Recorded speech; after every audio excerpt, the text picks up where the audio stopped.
Rachel. How you doing? Oh, very...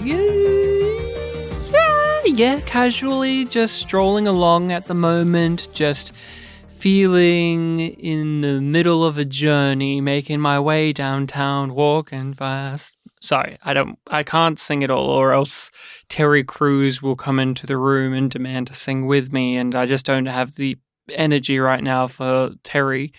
But how are you doing overall? All right. Just all right. All right. All right, governor. We got a lot of funny accents in this episode of The Expanse. I just want to state that right now. We have a few new friends that we got to meet, or ones that we've seen before, but not for an extended period of time. And I was just marveling that there's a lot of American and Canadian actors very bravely putting on accents, and it made me giggle quite a bit. But Rachel, I've already given some of it away, but could you please inform everyone here what we're doing, what this podcast is all about, who we are? This edition of the podcast is part of our coverage of The Expanse. We are both watching this show for the first time and documenting our thoughts and opinions episode by episode. That is correct. We are fresh to this. We're like the blue goo. We're learning. We're evolving. We're changing with more substances given to us, and the substance being the episodes themselves. We are just growing in appreciation of The Expanse, and we release these episodes for our patrons first, so if you are not on our Patreon, you're really missing out, because by the time this comes to you in the main feed, you can go over to the Patreon and hear a whole lot more episodes, but without having to wait week to week, and you get to be a part of that group Discord. But the thing that everyone gets that is not exclusive to the Patreon is yum energy and moments and everything. Yum eternal. Because we're named Yum Yum Podcast because of an iconic line of dialogue in Star Trek Discovery where a character licked her lips sexily, threw her hair back and said, yum, out of nowhere, makes little to no sense, and we enjoy that line so much. We love it. We embrace it.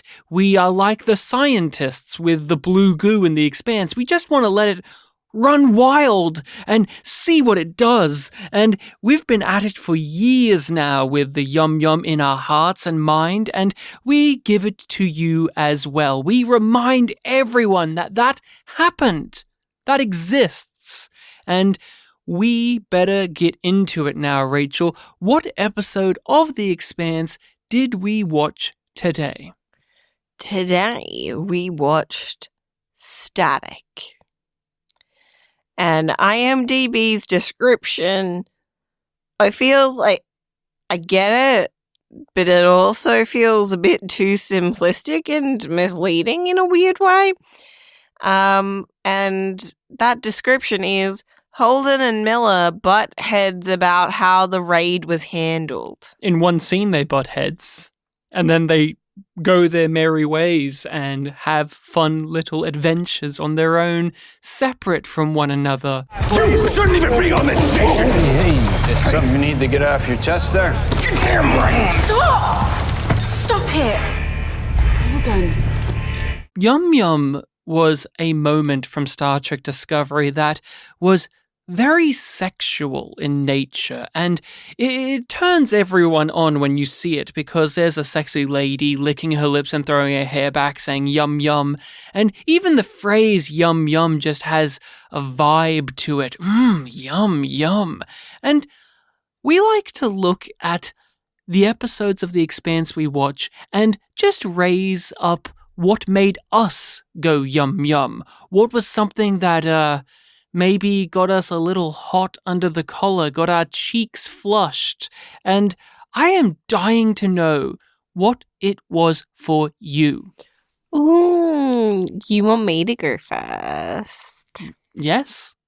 Do I have to give an alternative to the Amos one this episode?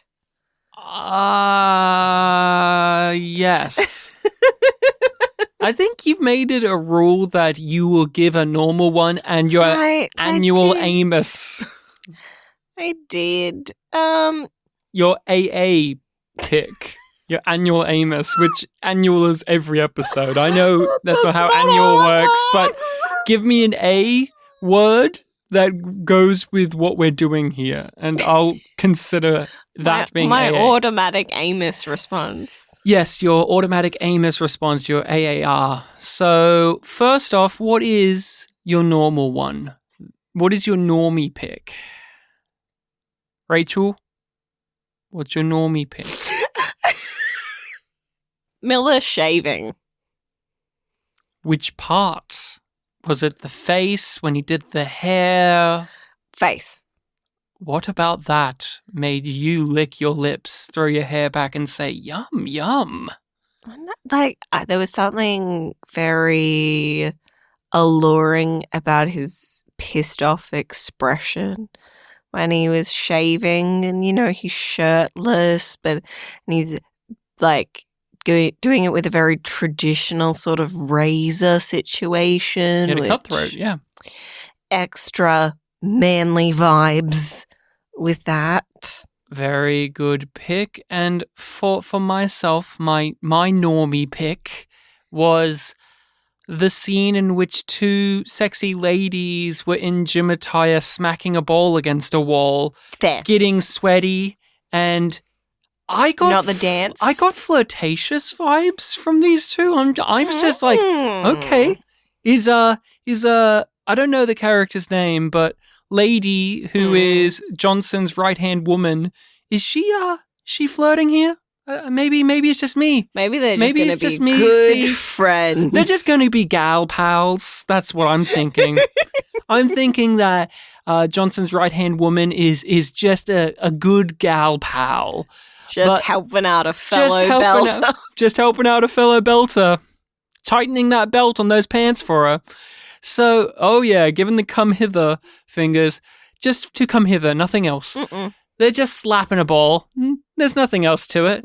So, and then No they balls went involved. and then they went out Only one ball. dancing Only one the ball. night away until Naomi was real tired and sore. She was so sore from dancing with just a gal pal. She hit it too hard. She hit it too hard, just dancing, that is. There was nothing else being hit because she's just a gal who's a pal. Now, what is your AAR? Your automatic Amos. What was the R again? Response? Retort? What is it for you? Him at the bar with Miller, and him specifically watching him do the shot. Oh, you just like seeing that big muscly arm grab a little glass and just throw it back. Static is an episode that we had a bit of difficulty nailing down when doing predictions last episode. I got it pretty close. I made the just bold-faced assumption that the episode would revolve around the conflict between Miller and Holden, yet that was only a tiny keynote here. It was still pivotal. It made Miller do what he did, but consequences of that disagreement were felt more than them grappling with the nature of that disagreement. They only had a direct confrontation once, but it rippled through the episode. But not in a way where I would say this is what Static is about. No. I want to know, what did you think of it overall? We've just finished watching it. We haven't talked to each other about our feelings on it. This is the third episode of the second season, and it's following along from the previous two. It's very much continuing to serialize the story. Yeah. So, and the pacing is still running at a pretty good pace. The pacing is running along very nicely, but what are your thoughts on it? I thought that it was a pretty solid episode. But it is one of those ones that you do get with serialization of it's a setup episode. Like, we're going to do this with Miller now. We're doing this with Avasarala, which is a bit of follow through, but it's follow through, but also still set up. So it's like one domino gets knocked over. And it's just like that wind is going to shift in the next episode to knock the next one down. Good way to describe it overall. It is taking a moment of pause and setting up the pieces to be played, because the last 2 episodes were very go, go, go with plot. And this one was setting up plot, but it was taking more of a breather to have character stuff. My biggest complaint with Static is there are too many little plots that it is just padding, and I didn't get much out of them. There's even characters I love that are involved in just minor little things that are spinning the yarn, and I just didn't care all that much. I'm obviously invested to see where it all goes, but in this individual episode, Alex's stuff left me cold. Avasarala, I'm happy to see her, but I was kind of hoping for more. But that's just me being greedy because we've been given so much. But it felt like season 1 again, where it's like 2 scenes of her. But that's my big complaint. Overall, I actually really enjoyed this one. I thought it was a step up from the last episode because we got a lot more time to spend with characters just sitting down and reflecting and talking to one another and just vibing. We get time to have Naomi goes on a rave night party and Miller is having to listen to belter music and he hates the youth's music, and the Mormons came in. That was a surprise. And I enjoyed how there was a slice of life aspect mixed with the we've got to set up the stakes for our ongoing narrative. What did you think of that? Did that ring true for you at all? Yeah, it was like characters I like doing things that I'm not that interested in. Of like, I like Miller a lot, and it's just like, okay, he's setting up his next little bit of plot. I really felt the hands of the writers in this episode, but when it came to the character stuff, I was like, yay, I'm here. I'm in it. And you gear it up again. It's just like the cycle. It's like I'm getting used to the roller coaster of the Expanse and the way that they're doing things. Another thing that made me go, oh, okay, I'm in this now, was there was a certain musical theme that they queued up, and I was like, oh, we're very close to the end of the episode. Yes, it was building. There were some sequences where they played hints of the opening credits music, and it was actually effective. I'm starting to notice the music now, and I've said it before, but I'll say it again. Having opening credits with a full score helps me as a viewer get a better feel for the characterization that the music holds. And I noticed that a lot more here in a positive way. I didn't roll my eyes. There was actually those little hits on the keys there that I actually felt something, and that when they played the hints of that opening credits, it was the scene being commented on in a great way of them saying through music that, see how we're tying to one of the core tenets of what this show is about. And I really appreciated that. Yep, it was an effective use of the music there. Let's go through some of the smaller plots first. Alex goes shooty, shooty, bang, bang. He is upset that He's obsessed. His ship is full of holes. We see him very upset about that to begin with. But then we learn what he's really upset about. What is he doing in this particular story? He's running simulations of the attack.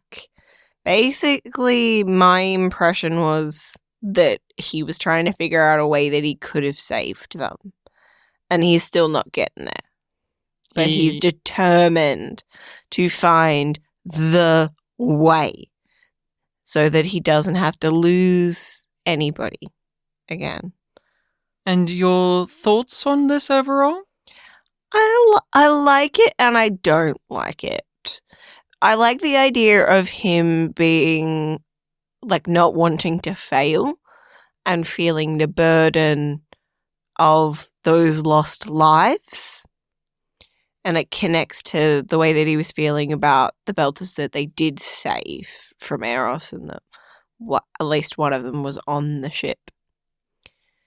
I don't like where this kind of storyline will naturally go to, and that where that obsession often leads and the consequences of it.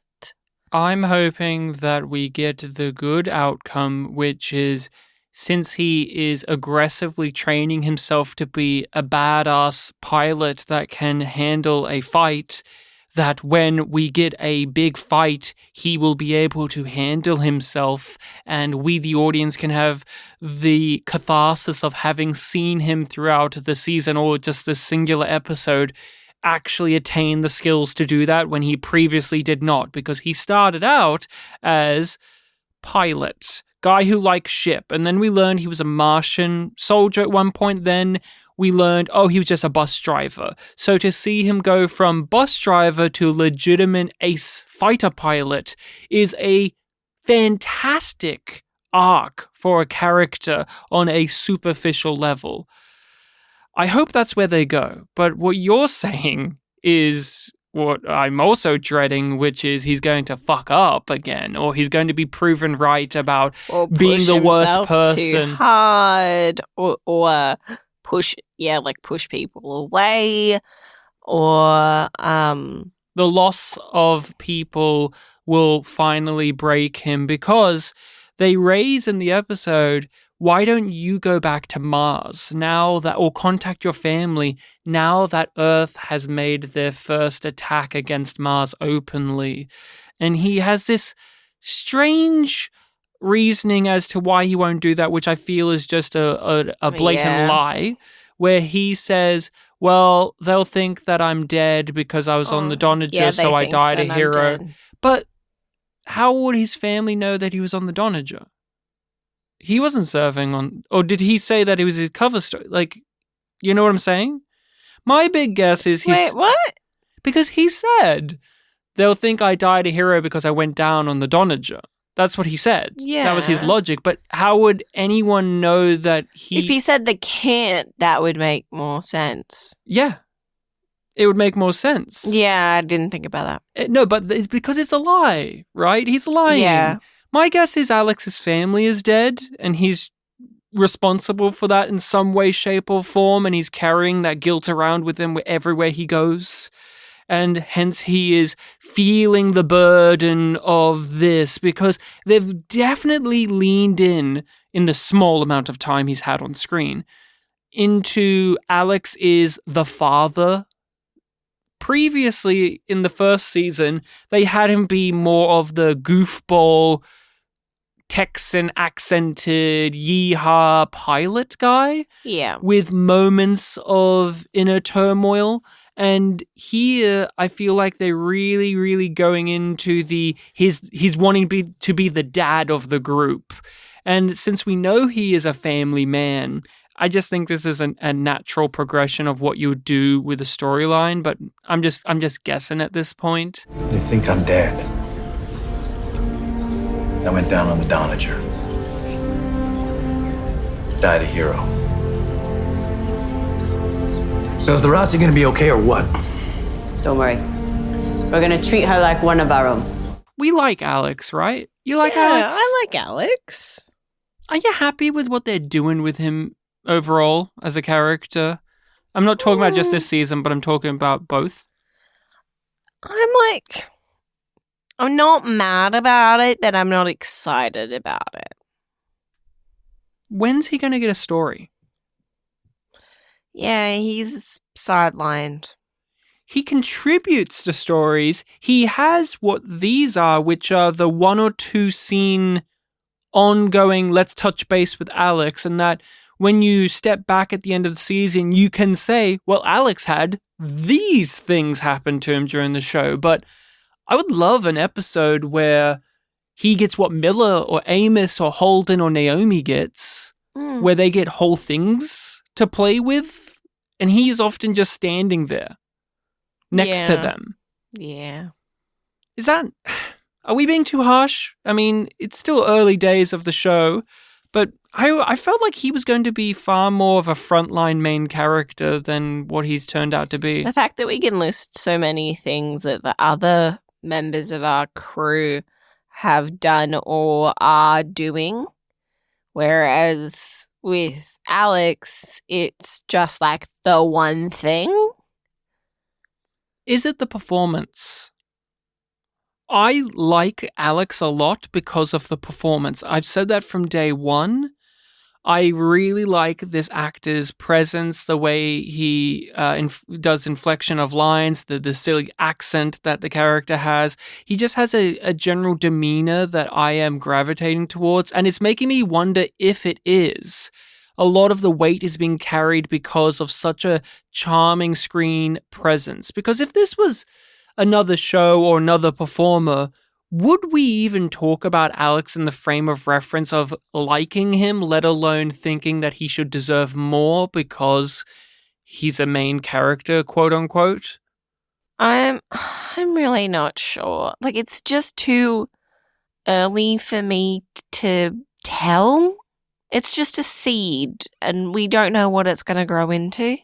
When we've covered other shows on this podcast, like Star Trek Discovery primarily, they all have amazing performers with material as sparse as Alex, and will criticize it more heavily because the writing isn't backing up the actor. And I'm getting that from Alex. I'm very disappointed. He was one of my absolute favorites in that first season because of the potential, and I know we're only 3 episodes into the second season. We've got more to go, but in each episode, it's just here's Alex. He's over there too, by the way. And he's got a little bit of sadness going on. And I think what really... He's always sad. He's always sad now. What detracts for me from this story as well is in the previous episode, I just didn't really care about his guilt all that much because we didn't spend time on it.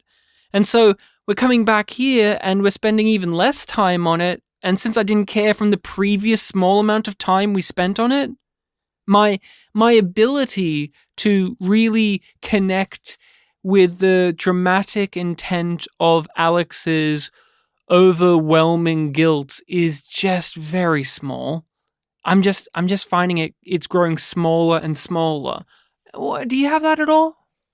Yeah, it's diminishing returns.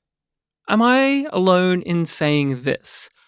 I was genuinely shocked. My jaw hit the floor that we actually saw Earth attack that moon in the next episode when they said that they were going to do it. This was really a case of, they're going to do that maybe later, or it will be stopped, or they'll get detoured or something. That happened, just like Avaslara said. They weren't going to back down. They were determined to do something, so that was the least damaging thing that would pass. But she follows up on it with our good friend Ehrenreich, who's a piece of shit.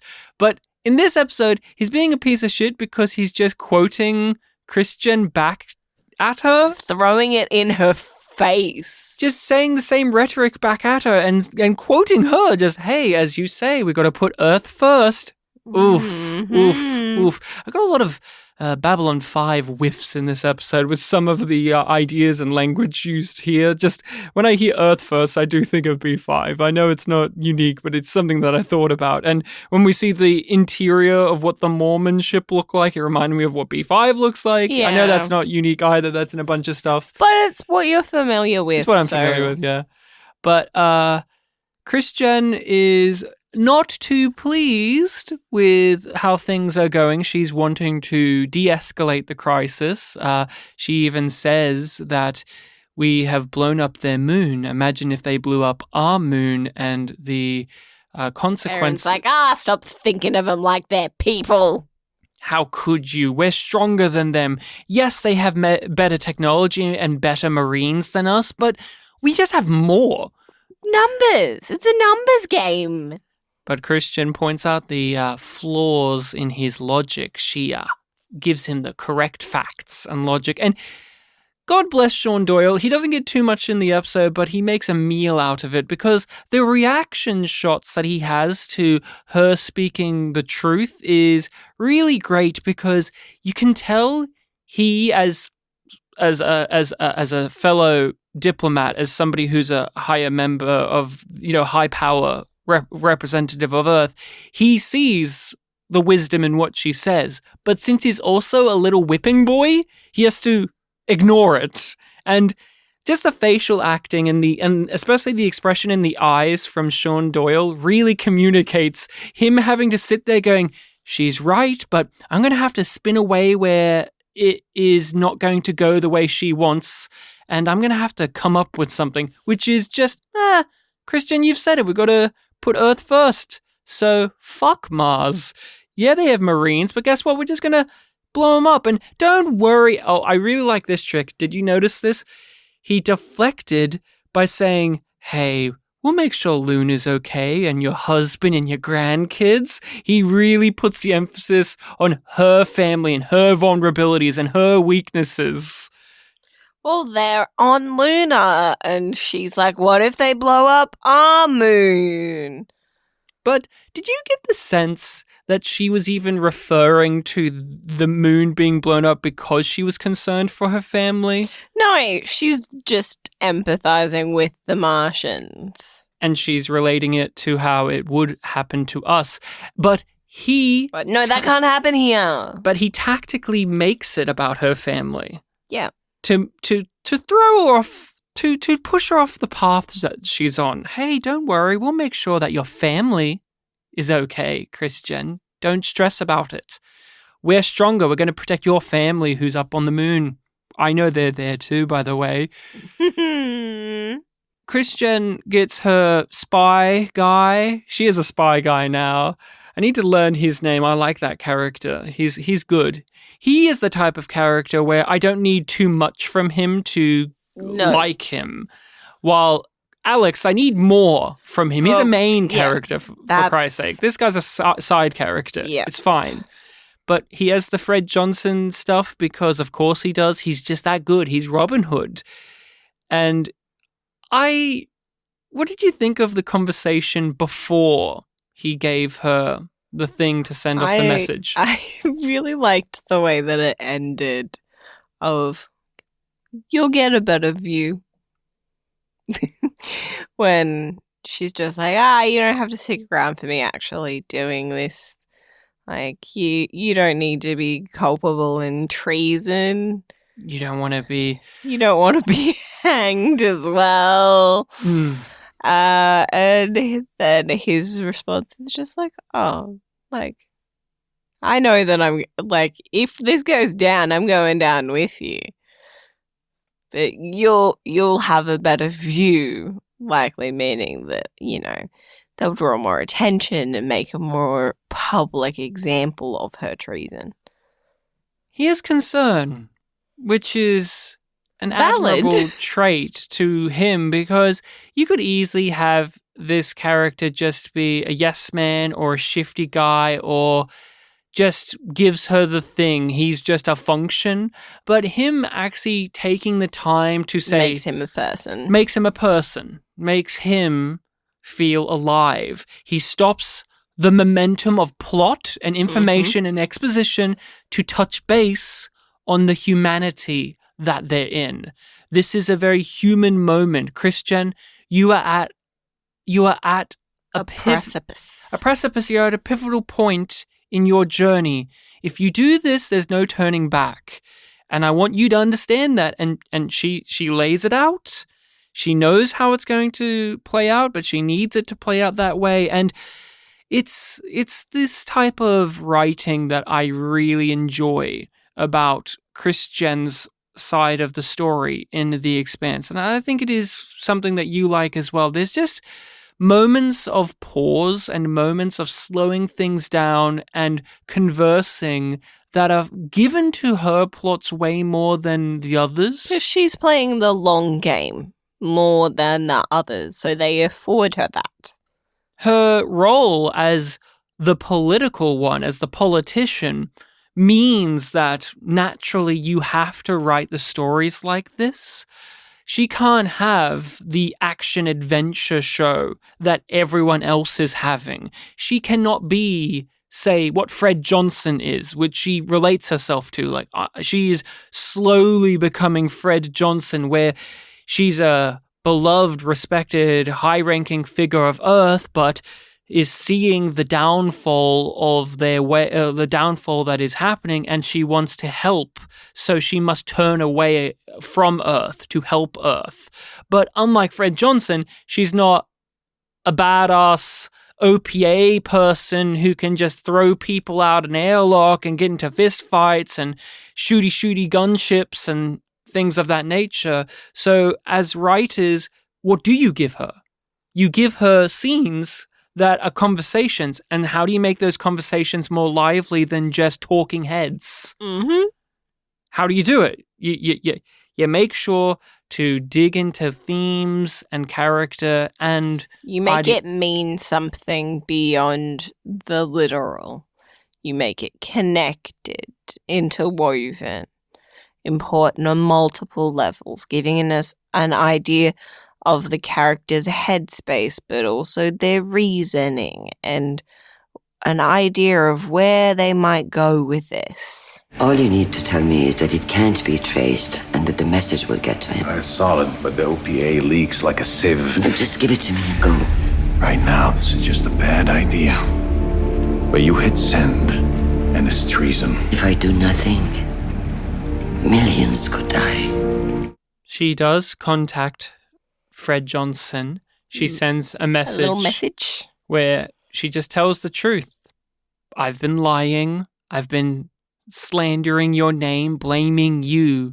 But it's because I know that Earth is behind this, and I'm afraid, and I want to stop the war from happening. I want the people to put their guns down, and I need your help. If you have anything that I can use as evidence and help alleviate the tensions, you must give it to me. You must play whatever cards you have left right now. And we see Fred Johnson and his right-hand woman, who, I have to look up her name at some point. I think they said it. I think it was like Kamina, something like that. Cam. I think I heard someone call her Cam in this episode. But they have a conversation in reaction to Avasalara's plead. And eventually they give her information, which is about the stealth ship, and she gives us another fuck. She says fuck again, and I'm very happy that she's swearing more because she's really good at it, and it's one of the only things I know about the character is she swears a lot.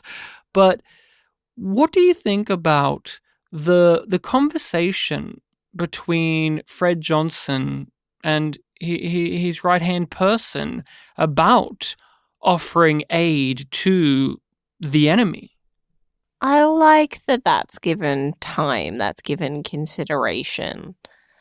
But we don't, like, the show doesn't waste our time with will Fred do it or will he not? Because it's obvious that he will. Makes sense for his character, it makes sense for the plot of the show. But But it still takes the time to ask the question, and it leaves it in the air. And then we see the actions, the consequences, the impact of that decision. Not the idea that he would debate with her, or his mind's made up when he watches the video. Yes, and I like that it isn't a scene of unnecessary conflict between two characters.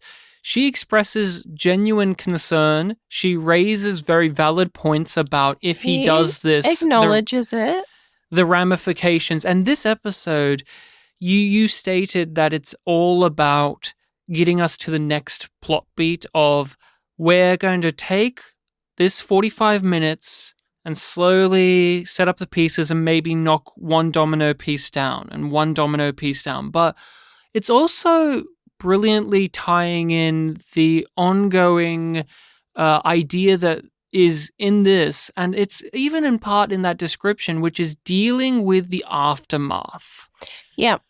And here, this scene is that, where Christian, in the previous episode, is going to knock on Fred Johnson's door and say, I need your help. So, here's a scene in which Fred Johnson himself is having to deal with what that brings to the table, with a conversation with somebody he trusts, somebody he knows, and somebody who has the ability to voice their concerns. Yep.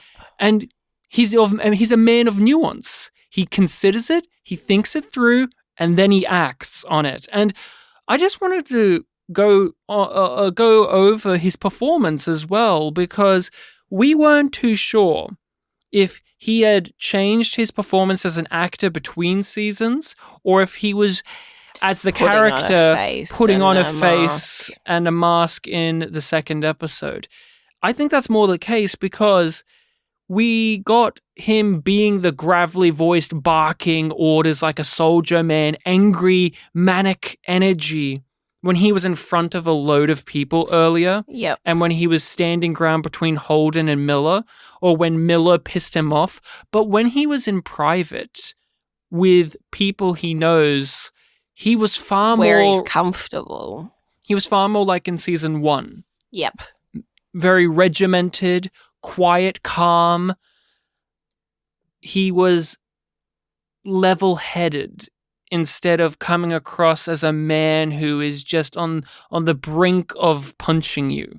So one of the places where our attention is focused, rather than Avasarala, is our new friends, the Martian Marines, having a little bit of a pissing contest and just a bitch about the situation. We get Gunnar complaining and saying the exact same thing to her same superior officer, which looks like it could have just been filmed on the same day, I swear. No, but you see, she had punched the guy, so her knuckles were a little reddened in the scene. Very good touch. I'm not lying. That was there. I saw that with my eyes. Yeah, but that doesn't mean that it wasn't done on the same day. They just put some makeup on her knuckles. So I'm getting a feeling that you loved the Martian Marine subplot here, where it was hammering in the same notions as before, but this time Earth, the context was different. Earth's attacked now, so we really need to attack them back. And this guy's from Earth, so fuck him. Yeah. But he's a duster. He's got dust in his veins, just like you and me. He's the best. Dust in his blood. Dust in his blood. I love that line. You froth. I love that line. For the dust lines and the duster lines. It makes me think of our good friend. It makes me think of our good friend, R.I.P. Gaunt Belter. I'm thinking he's dead because we haven't seen him in several episodes. Him and Anderson Dawes are just hanging out. They're waiting in the wings to come back. I did not enjoy it. I did not care for it. I think it served very little purpose within the episode. It's like I already got everything that they were going on about. I got that dude was from Earth. The people were hostile. She's a rich lady. Our main Marine thinks that we should attack. But her superior is following the chain of command. Yeah, but she will still do as she's told. But she's breaking. You can tell that she's going to eventually turn heel, perhaps. Yeah. That like, her ability to say yes when she wants to say no is diminishing. Thus, she has that break of willpower and just fucking punches him.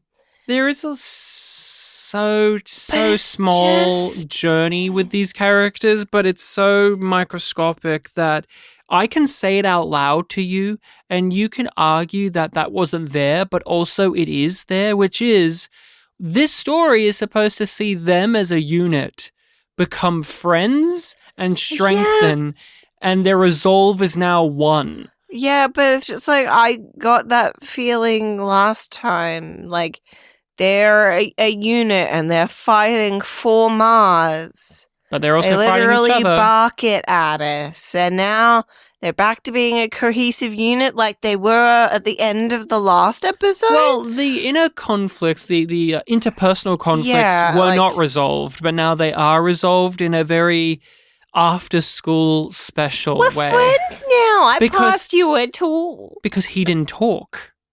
He's a good Martian. He didn't talk. He proved himself again. And Gunny, I think, is the name that they use for Draper. Gunny, she went from I hate Earthers to this Earth is all right. If this Earth is all right, maybe. But here's the really bizarre thing.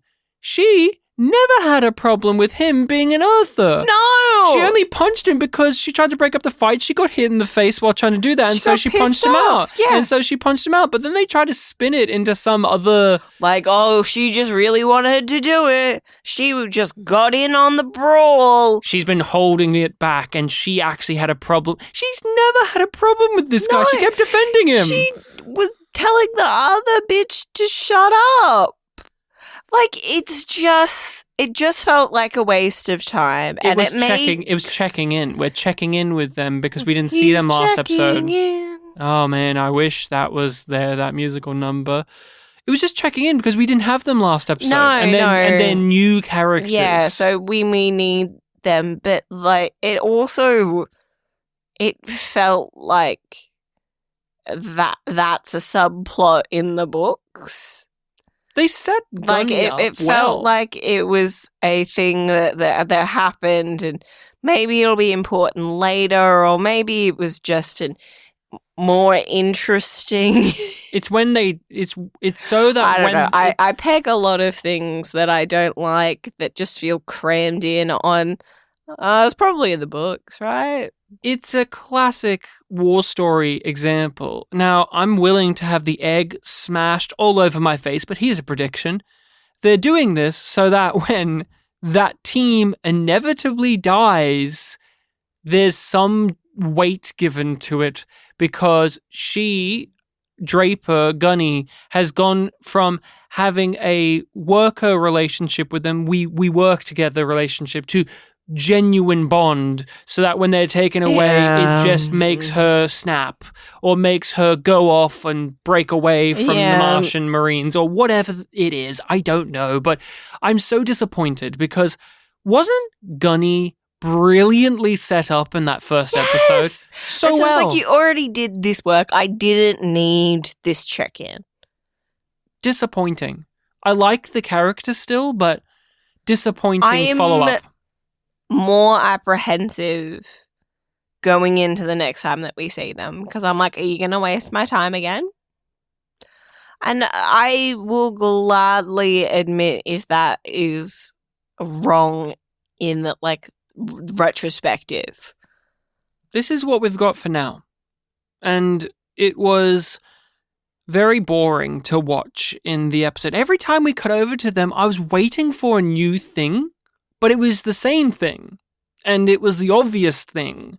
It came into full realization that, oh, this is like season 1 storytelling, which we've stepped away from. I've been very happy with how season 2 has been going.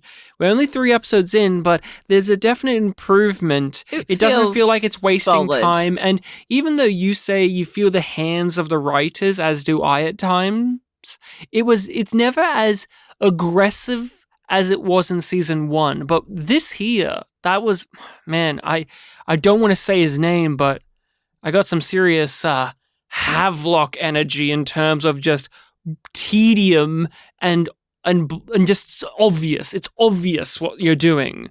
And it was to fill out the episode and to check in on them. Are we gonna just keep eating shit from Earth, or are we gonna take them out and end this? What does that have to do with one of my sergeants assaulting a private? You can only get slapped around for so long before it boils out one way or another. I'm well aware of Private Travis's background and the shit that he gets for being born on Earth. And if he'd been willing to talk, you'd be thrown into the brig right now, but he wasn't. That's how Martian he is.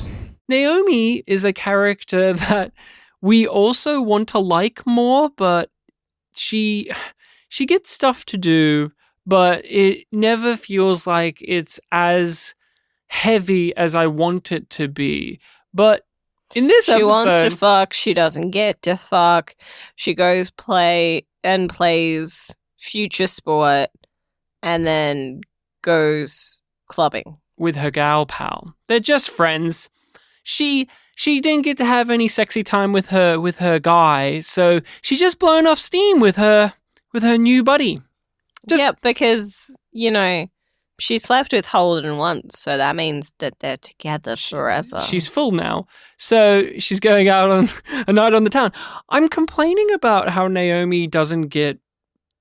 I want more gritty material because there's been hints of it, and the actress is good.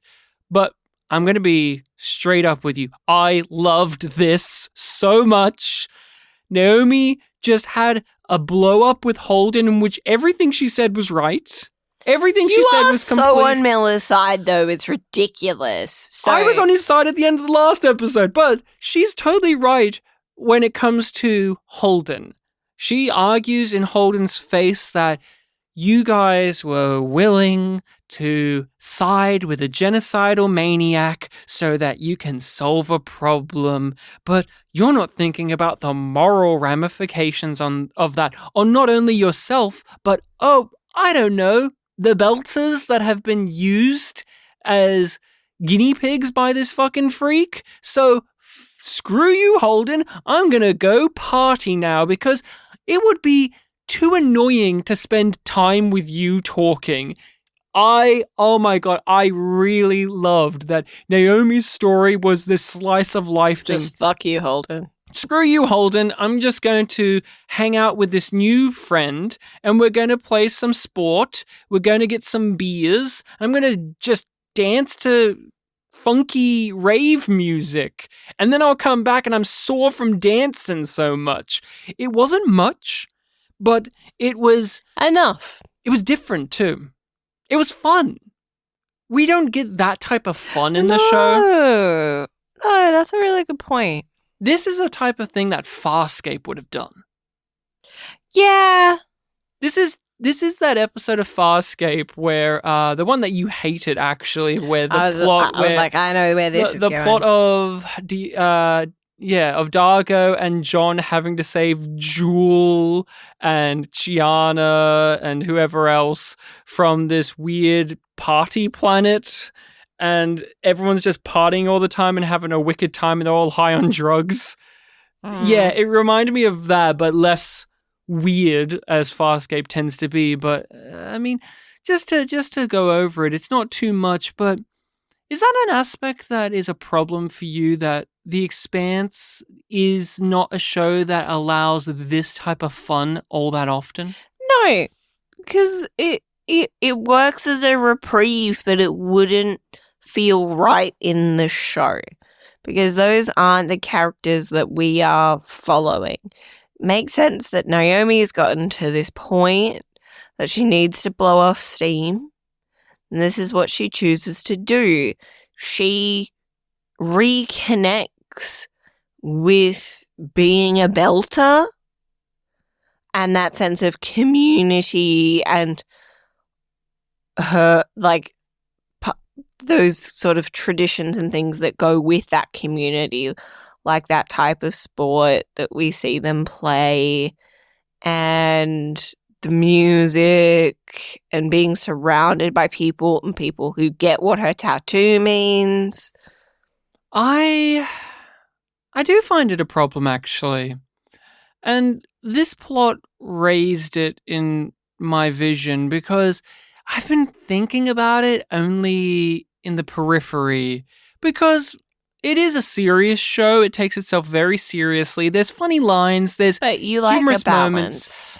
And this, with the lasagna scene in the first episode of season 2, has really made it so that Naomi and Alex are two characters, more Naomi at the moment, but they're the only characters to me that have the ability to say, hey, I have a life outside of the plot that the writers have put me in. I'm going to go out and party, or, hey, why don't we all sit down and have lasagna and just talk like people instead of going through the plot or going through my heavy emotional arc right now. And that's what I liked about just this being a casual blowing off steam. Yeah, but I wouldn't like it, I don't think, if it became each episode somebody's got this kind of thing going on. No, I agree. I like it sprinkled in. They just need to have a bit better of a mixture with the characters not feeling like they exist to just further the story. But that is Holden. That is him by design, but I'm saying all of them. I Yeah. love Chris Jen, but what is she outside of the story that she does? What is she? I know we could go over a character, but I don't know in terms of like how I do with Naomi here Doesn't or have Alex. that sort of 3D dimensionality. Everyone is their job or their function a little too often. Yeah.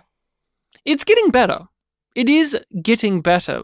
That's why I like this episode a lot, because they had many people just kicking back, saying, hey, writers, I know you've got a big mystery happening right now, and you need to figure out how the character Yeah, gets... that's important, but so is this. I'm just gonna get a drink at the bar until the bartender cuts me off and she drinks my shot and I'm really upset. They have... Hey, that was her tip. That was her tip. They have far more moments like that. That's what I need more of. Those little humanizing things that say we are not just writing characters for the sake of telling a large narrative. They're not pawns, they're people. Do you not agree with Miller? I do and I don't. I do and I don't. Like, I get Holden's perspective, but I also know that Miller's right. But you feel uneasy to land. It's a tricky conundrum. Yeah, and that's part of what they know they're doing as well.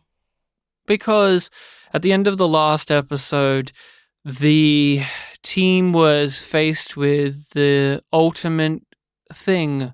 Do you get all of the answers you want right now? But to do so, you're making a deal with the devil, which is the evil scientist guy, who they said his name a bunch in this episode, but I'm just going to keep calling him evil scientist guy. He was offering them everything. I'll tell you who's behind this. I'll give you all of the data and science information you'll need. I'll give you the answers to the blue goo. But the trade-off was horrendous. And I agree with Miller. Now, what makes it great for television is I can agree with Miller whilst also being annoyed with Miller, because he shoots the guy in the head and he just decides that he has the right to do that and takes away the autonomy of everyone else in that room. And it's a really loud and brash act, and he knows that there's going to be, again, consequences, an aftermath, a mess to clean up afterwards. But he doesn't care because to him it's the right thing to do, and he does what Miller does, which is... He'll live with it. And he takes action. Miller is the guy that says, oh, I don't like this, so I'm going to do it. I'm just going to fight against it. That was him in season 1. Miller, do your fucking job. No, I want to keep investigating this Julie thing. That was his character in season 1. Yeah. And how do you feel about how that mentality is evolving, not only within the character, but the writer's ability to use it in the narrative? I like it. I appreciate it. I'm interested to see where it goes. Oh, well, what about it is different to you or has gotten better? I guess there's a stability in their approach to it now. And we also know Miller better.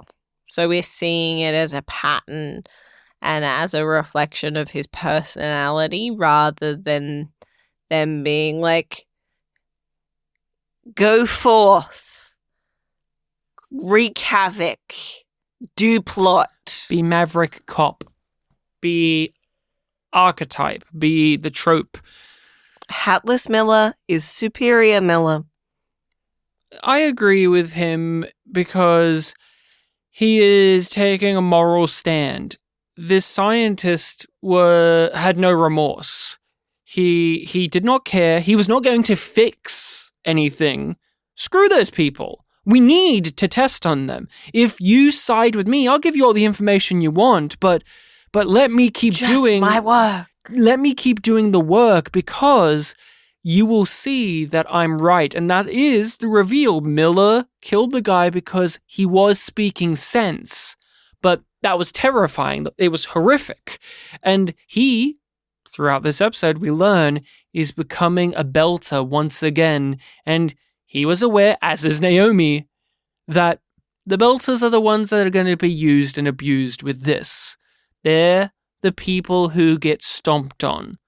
Look at what happened, Eros. There's 100,000 people or more on there, and their lives meant nothing because they're just belters. So he shot the guy, and I cheer. I go, good on you, Miller, because there's something really wonderful about seeing the quote-unquote morally righteous characters like Fred Johnson and Holden bend and get tempted to do something that would be atrocious, like you, the viewer, would not like, which is to team up with the Nazi scientist. Yes, to be tempted by the devil or team up with a Nazi scientist. But then you have Miller, who is not the morally righteous protagonist. He is the gritty, fucked up, maverick cop. Noir.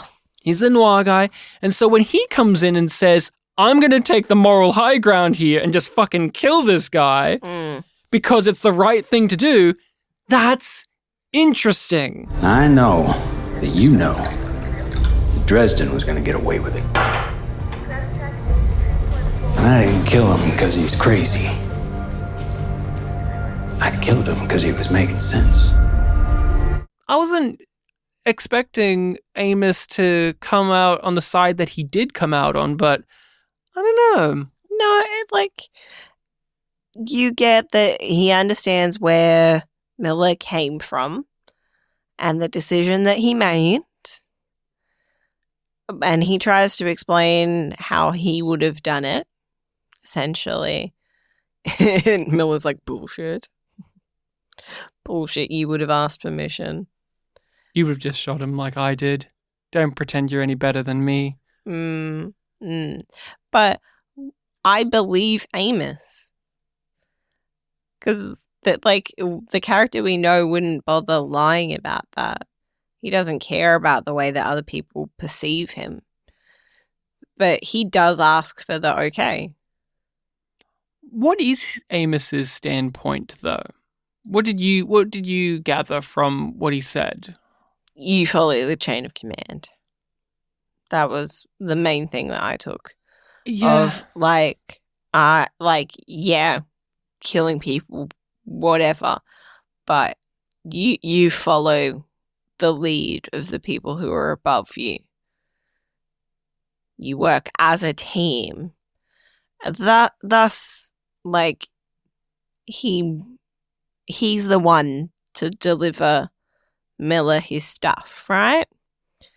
But he's also the one that is closest to he's the other character that in Miller's position probably would have pulled the trigger. Definitely. But he also decides to stay with the crew. I took it that he sees Holden's innocence and righteousness as something to uphold. Protect and the instill. world hasn't broken Holden. And if he can be where he is at now, and he is speaking these values, then I should deliver on them, even if I myself am not capable of them, because he agrees with Miller. I agree with that as well. He agrees with Miller. He says, we're the same. We've grown up rough lives. We know how the game is played. We know the streets. But actually, Amos has a conversation or two with people in the episode about knowing the harsh realities of life that Ever talked to a pedophile? Holden isn't capable of knowing because he is a person of privilege and innocence and, he's so righteous. But instead of taking that, he's so righteous with venom and anger. And he was spared kind of thing. There's not a jealousy to it, which would have been an easy thing for them to do. It's just a very pragmatic way of looking at it. He is of this opinion, there must be something to it, so I'm going to try and uphold it. And Miller can't argue with it, he can't argue, but one of the great things about Amos as a character, the way that they've constructed him with his mental landscape and his emotional inabilities or walls that he has up, and the way that the actor plays it, when Miller does the thing that I love so much in conversations between two characters that are on opposing sides, yet they obviously would agree on the thing as well, is he says, well, you would have done it in my situation, like you and I aren't different. But I wouldn't have done it in the same way. But Amos, he can have people tell him the straight up truth and he's like point out the hypocrisy of the thing. And instead of taking the bait and biting it or getting angry or denying it or whatever the case is, it just washes off of him. It doesn't matter because Amos, that's him. You can tell him things, say, you shot my friend in the head like a dog. And that upsets you. That upsets me, so I want to kill you. If I did that to Naomi, you'd want to do the same. Yeah, sure, but whatever. It just washes off of him. And this is another one where if you were there, you most likely would have killed this guy. Am I wrong? No, you're not wrong, but I didn't, so it just washes off. That's not the way that it happened, so no need to worry about it. He's one of our good guys. Amos. Like, he's on the good guy team because it is a level of hypocrisy. It is a level of turdish behavior. Imagine if you were in that conversation. How frustrating would it be to know that Amos could do whatever he wants and it's perfectly justified, but if you do it, it's not justified. But yet I like him. Yet I like Amos. Like, I'm not looking at Amos as he's a bad guy, he's an evil man. They've made him so understandable yet mysterious that I find him intriguing rather than disturbing. Diego, friend of Dora, is back. Oh, I get that reference. You know, I've never watched a Dora the Explorer thing before. We were too old for that. Yeah, She came after our time. I watched it because of my nieces and nephews. His name's Diego, yeah? Yeah. Yeah. I'm pretty sure. He has his accent that he does, so it sounded a bit different to me. Like, it sounded like Diego, but with the funny belter accent on top of it. So I'm like, am I supposed to say Diego, or am I supposed to say Diego, but with the accent that he's doing? I don't know what the thing is with this. I mean, I've said it before. Characters and pronunciations are all over the place because nobody behind the scenes has agreed how to say things. But he's back. He's back, Rachel, and what's happening with our rock hopping friend? He goes up to Miller in the bar and gives him a place to stay. Well, first he steals his drink. Yes. Yeah. Which I do wonder if that's one of the reasons why the bartender is just like, oh, you're bringing these trash in with you. You're done. You're done. Like, you almost finished the bottle. I was mostly leaving you alone, but now these rat bags are here. I don't want them. I don't want to deal with them. They did hit on her. Immediately, they're like, She hey. pulled out a taser. Yeah, little taser. I do adore that the other guy that's there with our rock hopping friend is the big muscly doofus guy that Miller told off in the previous episode, who had that perfect reaction to, come on guys, we're supposed to keep some of them alive, and even he reacted like, oh geez, like, he is right, I let him down this time. I like that guy is there. I hope to see more of him because he just has that. He's a big dude, but he has such goofy expressions. Yeah. He was so goofy in the little scene. bit of business that I liked in that scene was when Miller tries to walk back the opposite way, and both of them are like, no, it's this way. Yeah, when they're leaving the bar. Yeah, like they don't even think of, oh, he doesn't want to go with us. It's just like, oh no, it's not that way. I had a heart attack when I saw this because I looked at it and said, oh no, don't make it that Miller's teamed up with the kid for the season. I was scared of that as well, to be honest. This is the second It's just episode in a row. It's just like that one main scene that back at his place where they're just paired up alone. I fear it because it's gruff detective teamed up with teenage rebel goofy kid, but I'm just gonna own up to it. That's a bias because in the 2 episodes we've gotten, I am not going to deny that strangely enough these characters and actors have great chemistry together. I don't want to look away, but a part of me does because on paper and in previous experiences, this pisses me off. This makes me grind my teeth. This makes me want to just run out of the room. But in these just 2 episodes that we've had, I've liked it. I've enjoyed it. I really think it's down to the chemistry of the actors and just the odd couple relationship of the characters that's inherently built in. But we go back to I want to keep calling our rock hopping friend Diego's apartment, his little house, where it's such a teenage boy's room.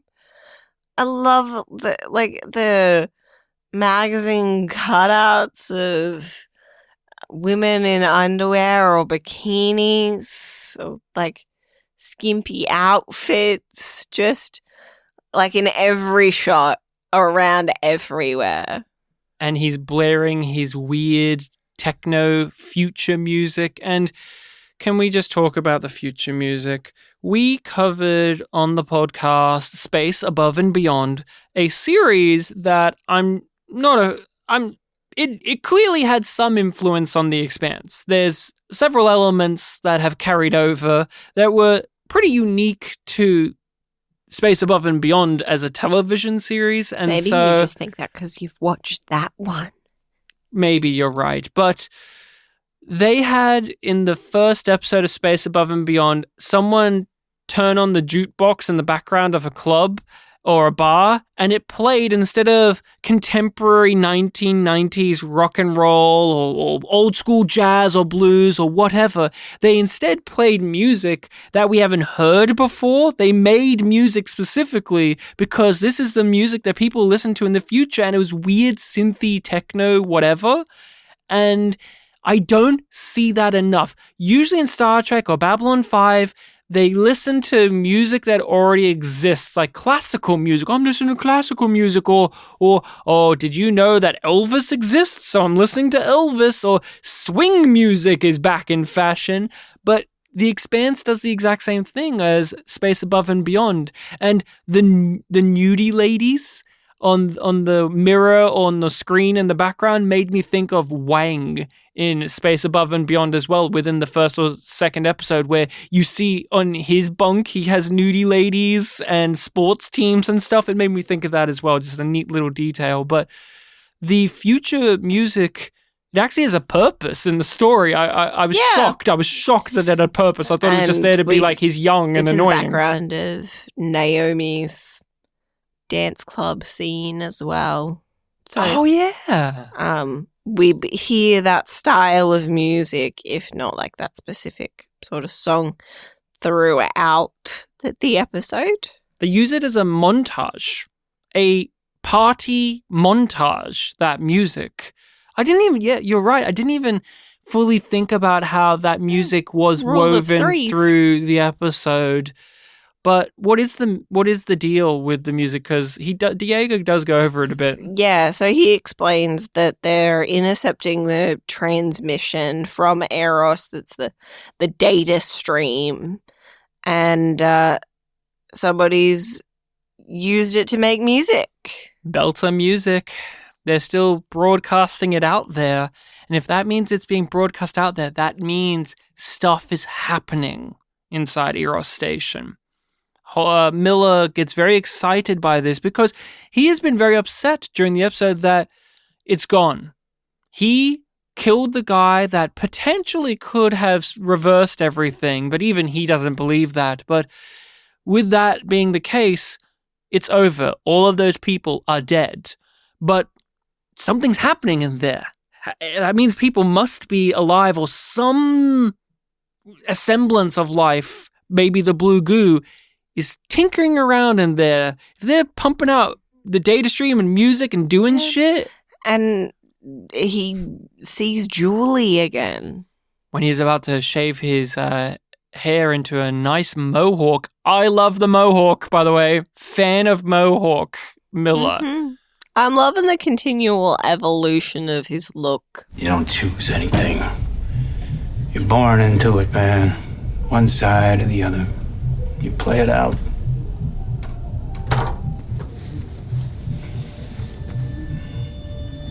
You know, in those inners, you figure out what's on Eros. They kill every last one of us to get it.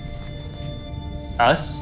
Belters. You, at the beginning of the discussion, expressed your annoyance with the writer's hands. Specifically, you used Miller's story as the example of it getting in the way of your viewership. It was something that held you back. Could you just go over that a little bit more in detail? Because I actually really liked his story overall, because, I don't know, it just, for me, I was happy to see them weave in him being the cynic to somebody who actually embraces who he is, to then formulating a plan. Yeah, I do appreciate it more after some discussion of it, but it just felt like them moving him into position of confirming that he's not welcome back on the Rossi. He's back on his own thread, and this is where he's going to be heading to. It's like all of the stuff itself was interesting,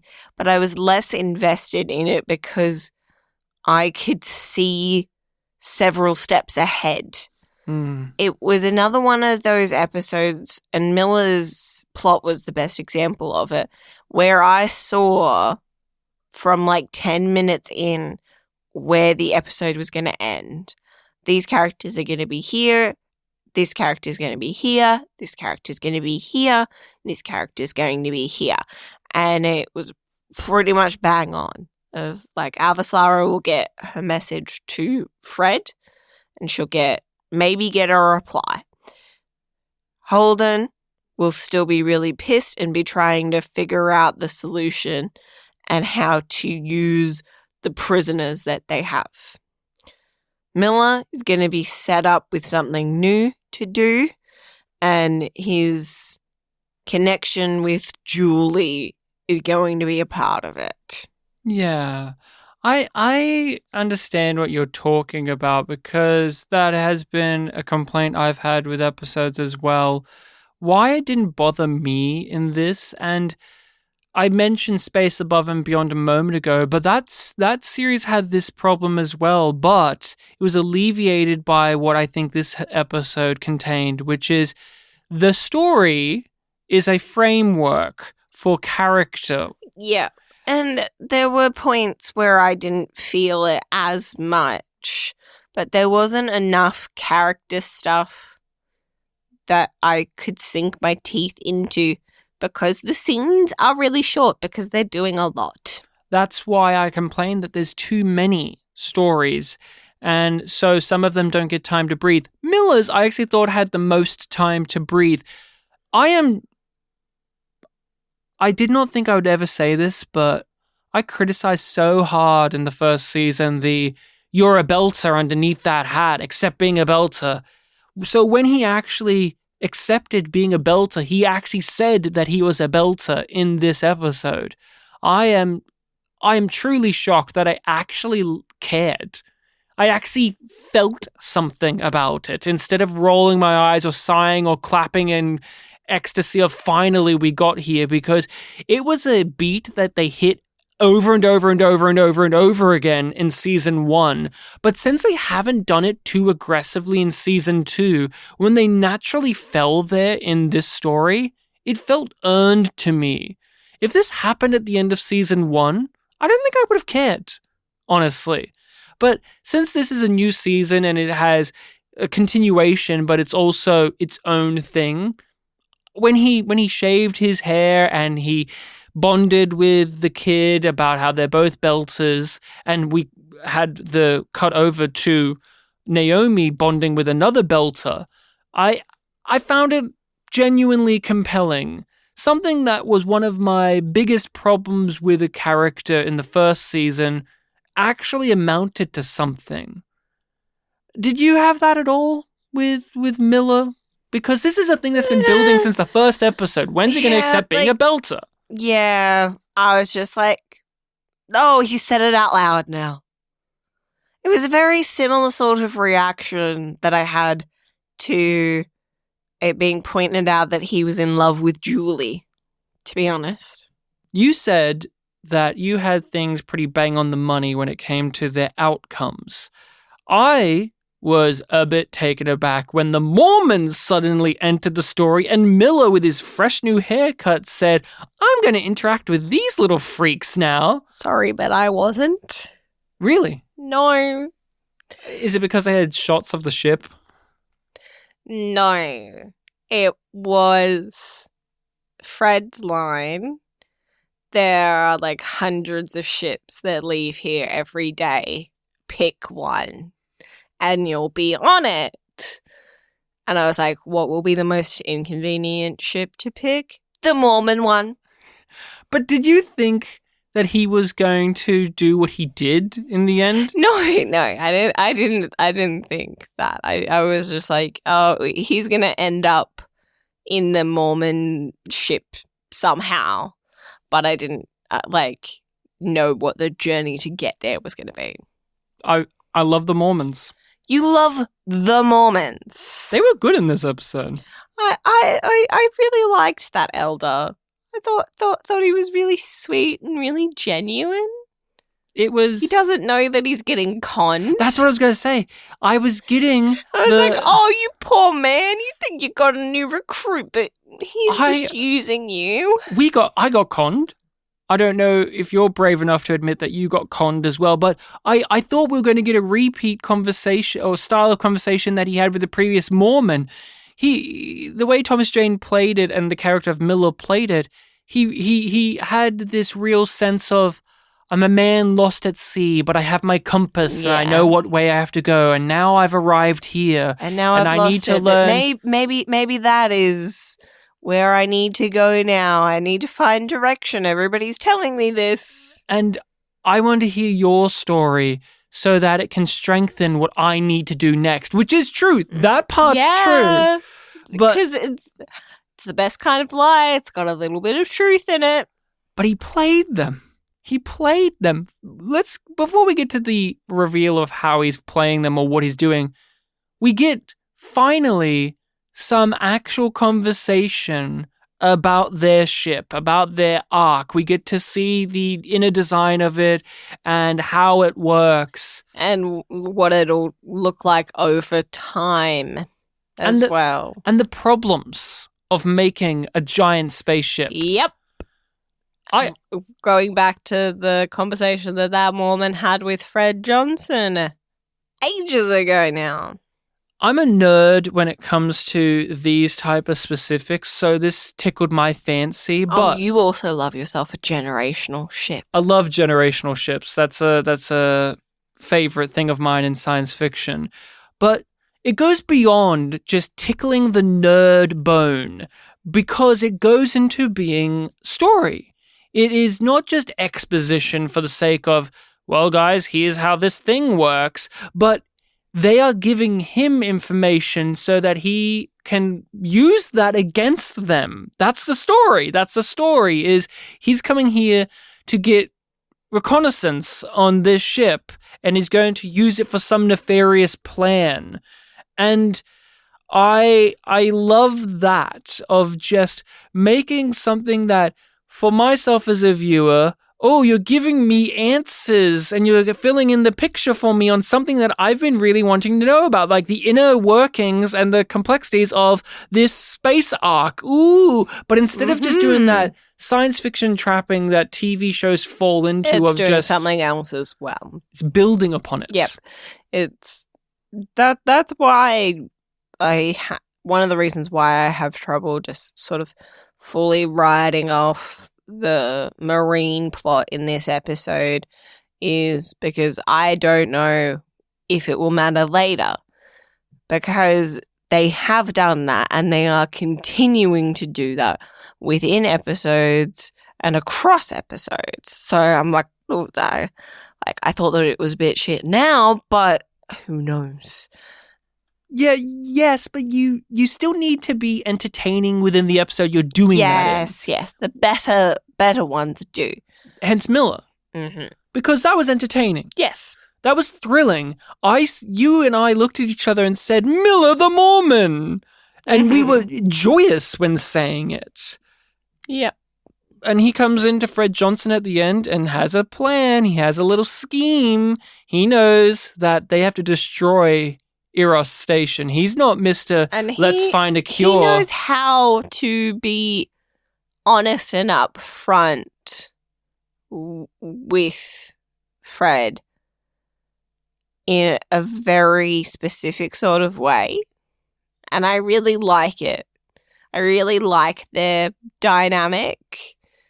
Like, he gets Miller and Miller gets him. But they're not going to agree and they're not friends.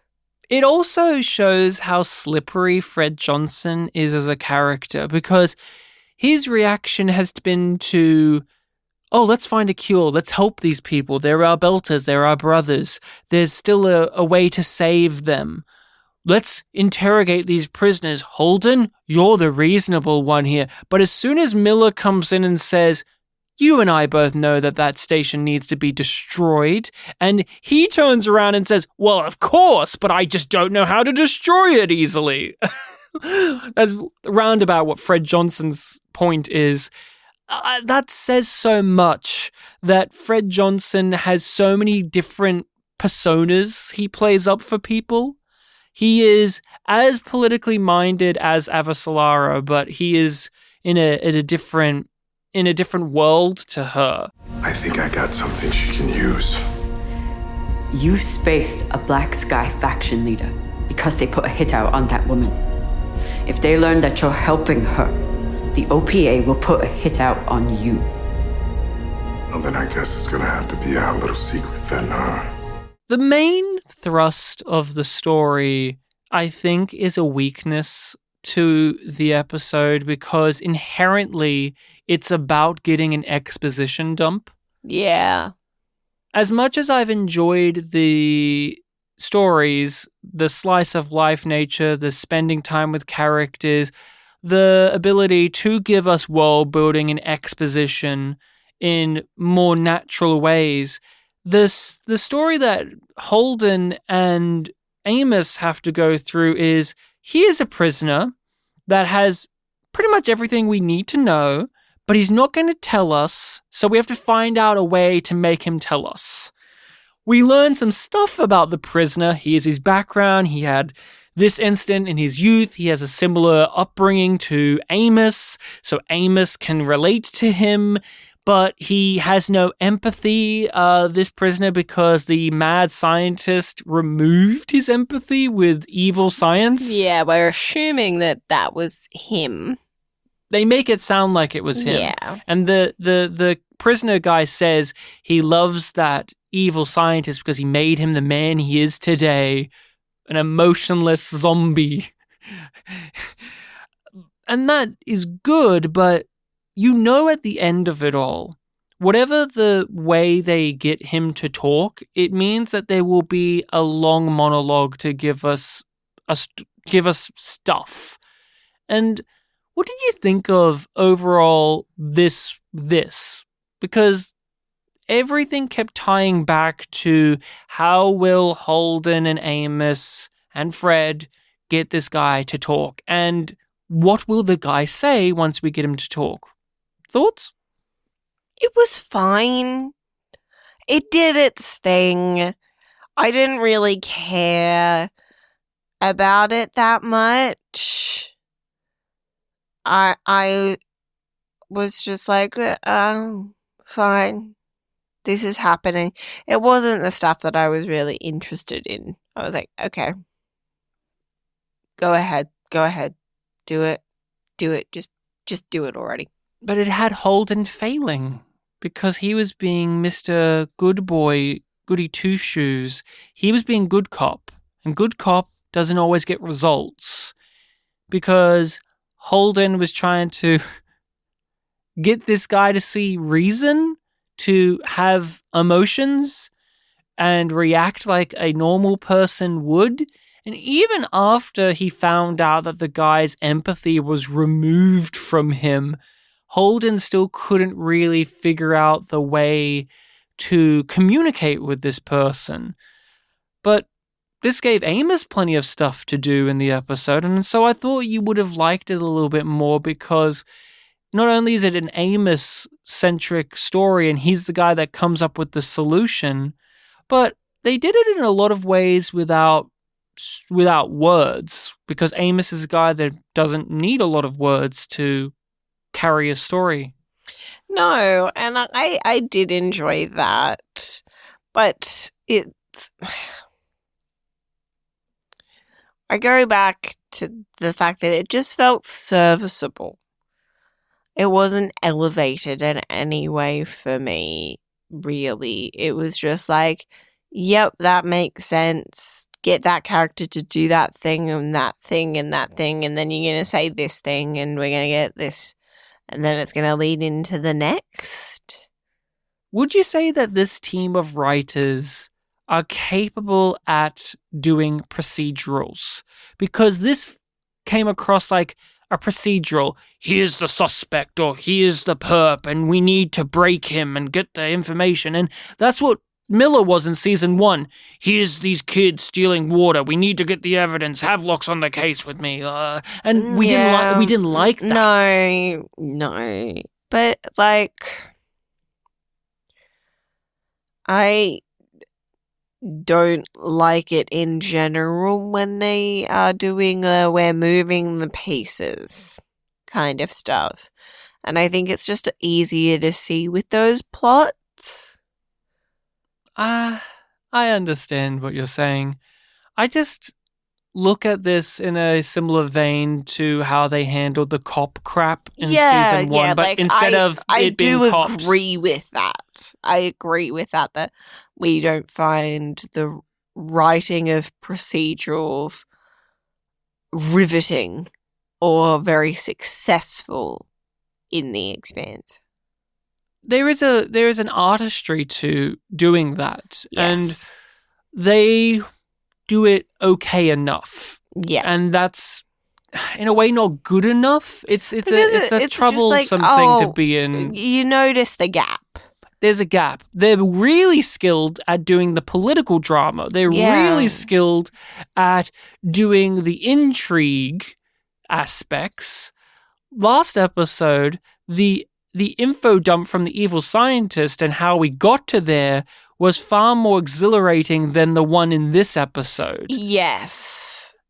There's different ways that these writers get to the answers, and when they do it through the let's shine a spotlight on a guy and yell at him to tell us the answers, and we haven't figured out how to do it, what's the way to do it? It's not as good as some of the other ways they've done it. And yeah, I just don't think they're great at doing this type of storytelling. And unlike the previous one where we got the mad scientist and he said all the info, that one wasn't as inherently clear that it would end with, oh, we're just going to get an exposition dump. Yeah. Well, this is, okay, when are we going to get it? And is it going to be worth it? And it was pretty good. I liked what we found out, but there's just something about television where I watch it and I get very exasperated when I know we're just going to get a block of text dispensed at me. Yeah, it doesn't make for intriguing viewing. Have you ever talked to a pedophile? We try to ask them stuff, and they're not going to just talk about raping little kids, but if you show them pictures of kids, then they'll go on and on and on. I had a private chat with Cortazar, and Eros is his pedophilia. You were talking about stopping it, taking it away. That's why he wouldn't help you. The blue goo is on the move. It is alive. It is learning. It's making something. They state what it is again. It's this evolution of life. It is something bigger and greater. And the scientists need to feed it to understand how it works. We needed to give it a bigger test subject. So 100,000 people should have done the trick. Yeah. We started small, we went bigger, we got all of this information, just let me at it. It does things differently each time. There hasn't been a consistency, and it learns. What was better than, it learns is, it's building something over there, by the way. So my theory is that it's sort of like your favorite episode of Babylon 5, Exogenesis. No. Where it's like taken over the life forms, and it's like sort of meshed itself in there like a parasite. Oh, okay. And then it's going to continue to evolve, because unlike, how else are their voices? I was going to say this makes me think of a mixture of the Thing from The Thing and the Borg, where it's consumed all of these individuals and has made them into itself. So it itself is a bioorganic weirdness, but now it has all of these voices, all of these minds to help fuel it. And I don't know if it's going to be I get where you come from. a body snatcher situation where we're going to have like a spore version of Kenzo and Julie and all of those people, or if it's going to be one big mass. I did predict more that Kenzo would return. And Kenzo will return. But we haven't returned to Eros. No, but we're being promised to go there because the characters have motivation. Miller has a death wish. Miller wants to go down there and stop what's going on. It's building something. What do you think it's building? This is, I guess, going into predictions, but it is the central question that you get. Yeah, I think it's building a way to get off the station. Yeah, that's my thought too. I think it was building a ship to fly off or building another... it could be another thing to generate more blue goo. Oh, it could be some kind of portal to where it came from. Oh, of course. If this was really like the thing, it would be Wilfred Brimley building a little UFO spaceship in Antarctica. If it was really wanting to go there. But I'm not too sure. The lame answer would be a weapon, obviously. Oh, it wouldn't it be interesting because it's beaming out audio and data. It could be trying to transmit back home to wherever it came from but I to don't know. bring things here. That's stuff that the scientists set up. Yes, but it's using it. But is it using it on purpose? I would think so if it has voices and it seems to have a Or is it consciousness and it's just building. Why not? Then they are around the equipment and just haven't bothered with it. That's why I'm guessing. This could be like the Borg in that Enterprise episode where they transmit to the Borg in the Delta Quadrant to come over here, and that's why the Borg were on their way over. I'm just spitballing here, but that's the blue goo. Oh yeah, I know that it's just guesses. Since we're in predictions anyway, do you have any further predictions for where we'll be going in the season or the next episode? I think we're gonna start to tackle the challenge of getting Miller on that specific ship. Getting him on that boat and seeing how that works out. I really want this, but I don't think it'll happen, of them recruiting a Mormon or an ex-Mormon. I just really like that idea. I think we aren't going to see Gunny again. I don't think. You think she's going to be an every odd numbered episode, sorry? Yeah, maybe. I don't know. I just feel like they're going to deal more with Christian trying to put a stop to the brewing war than how that particular Martian is after the war. Like, Gunny, wants yeah. it. I was trying really hard not to say gunning after. gunning after. I'm like, I didn't even mean the pun, but Christian does have the stealth ship info, so she'll Yeah. probably just leak that out into the but world. how and is she going to do that, and what impact is it going to have on the situation with the Martians? And is it going to work in her favor or blow up in her face?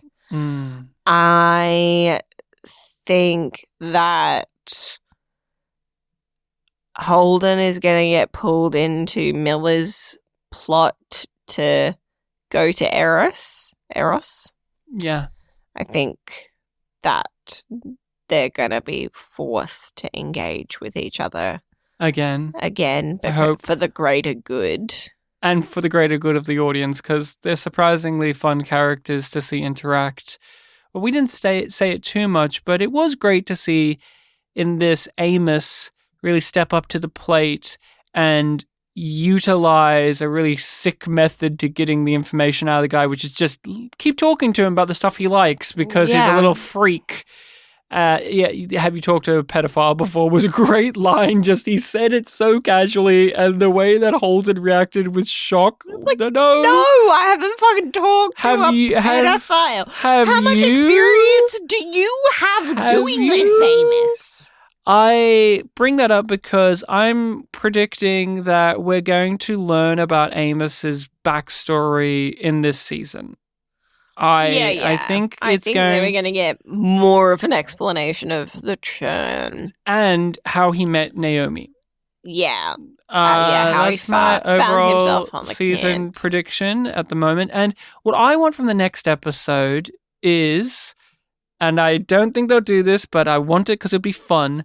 I want Fred Johnson to assign a group of people to do an undercover caper heist into the Mormon ship and pretend to be Mormons. And we get to see them in the little outfits, and they're having to learn the jargon, and we get to see the inside of the I want big Miller arc. to be on that team. That's what I'm saying. He has to be the lead of it. Yep, I want Miller on that team. And there's that one Mormon who saw him on the spaceship in the season 1. He's like, hey, it's you. I want the belter that is big and goofy. Yes, and he has to cover up his Diego, tattoos. I want that to be the team. Oh, my Lord. And of course... Dream team! And of course, Naomi's gal pal. She has to be there too. Nah. I think she's going to be back on Tycho with Fred, and they're going to be exchanging looks. They're going to be the ones talking in their earpieces. Don't mess this up. Don't punch that Mormon. We need that one alive. Oh, yes. That's what I want. You got me hyped. But, Ryan, we need... to rate this? Yes. I'm excited. What do you want to rate this out of our scale of yum being bad, yum being good? Yum. Yum yum. I have faults with it, but I am at the point where I see that as my problem coming to the episode, not a problem with the episode. I give this a yum. Yum yum. I like the season premiere more, but it's also because it's a fantastic kicking off point for a season. That's not necessarily representative of what an average episode looks like. So I'm looking at this third one as what an average episode looks like, and I want more like this. It's not perfect, but it's a step up, and it's an improvement of quality from the first season. What is the name of the next episode we're watching, by the way? So episode 4 is obviously up next. Godspeed. That means Mormons have to be involved. I know that they've teased us, but they've got to be. They've got to steal their ship and ram it at Godspeed. I don't want that. I don't want that just yet. I want more build up. I want that caper on that ship.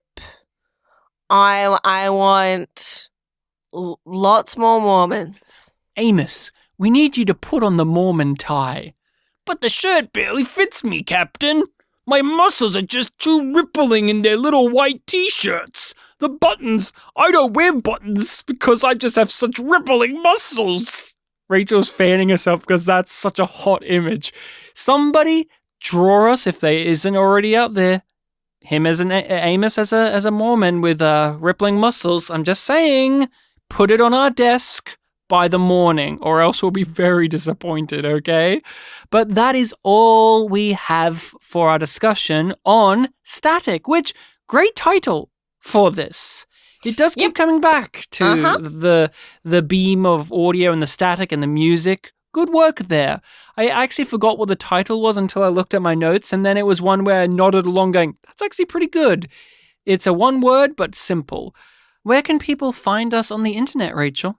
They can find us on the various social medias under yumyumpod or yumyumpodcast, which are conveniently linked in that description. You can contact us more directly at our email address, which is yumyumpod@gmail.com. And like we mentioned at the top of this episode, we do have a Patreon where the episodes for The Expanse come out ahead of time.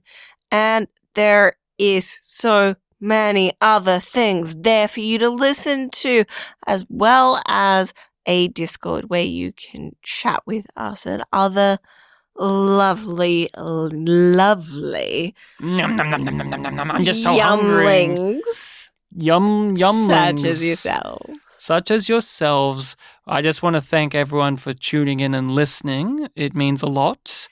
Not only just getting the support from our patrons, but from you, the average listener. And it's just been really great to be putting out this stuff, going through the Expanse, and we've been enjoying it. And we've been getting a lot out of talking over each episode and hearing from people and their thoughts and reactions to what we've said. And just thank you all so much for that. And thank you for listening to the outro. Thanks for listening to the outro, but we've got to go now because the Gaunt Belter. We've got to track him down.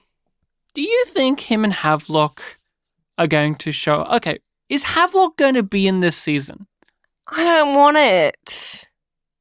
But do you think No. No? No. Okay. No, I think we're done. Do you think Anderson Dawes will be in this season? Yes.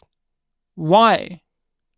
Yeah, they've barely even mentioned him at this point. Yes, but they did. They mentioned him closer to the end of last season, and they mentioned the OPA a lot, and he's really linked to it. He's been set up as too much of a figure. That is true, but I could see the Gaunt Belter assassinating Fred Johnson for his treasonous acts, and he'll say, "You bloody duster." But Fred Johnson's not from Mars. Doesn't matter. The accent's fun to hear that guy say duster.